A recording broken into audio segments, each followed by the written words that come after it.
21-aprel 2026-yil Toshkent viloyati Qumariqdamiz. 435 degan nomerli, ya'ni Novo Bio kompaniyasining Gulkarom ekilgan. Bu 8-fevral kuni ekilgan ekan.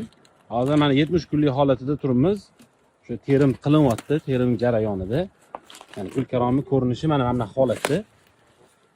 Hop, og'irliklari Isroilga qancha chiqyapti o'rtacha og'irligi?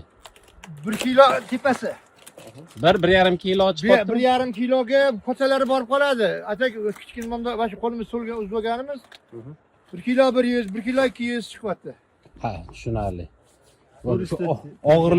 Og'irligi xullas shunaqa atrofda. Mana Gulkaromlarning ko'rinishi.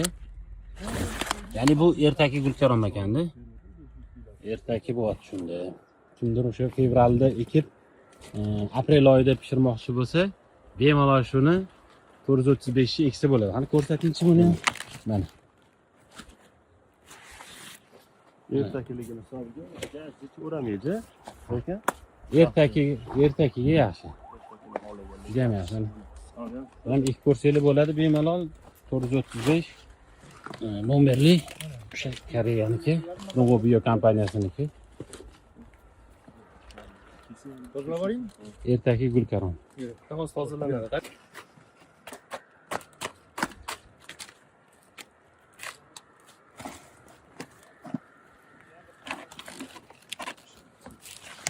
Gallarski sistema bo'ldi yoki gallarni mana shu qilib qo'yadi reklamaga. Shunaqa bo'ladi. Bozorda ham shunaqa qilib chiqamiz-da. Chiroyli bo'ladi. Ertaga 70 kunlik karomga zo'r-da bu. Mana qo'limizda. Voy, qo'l bo'lsa, mana shuni o'lchaydi, necha santimetr ekan? Mana 20 dan 30, 15 santimetrda eniga. Eniga shu 15 santimetr bo'lyapti shu Gulkaromimiz. Juda ham yaxshi razmerlar. Savzoqdir. Oling-da. Marhamat.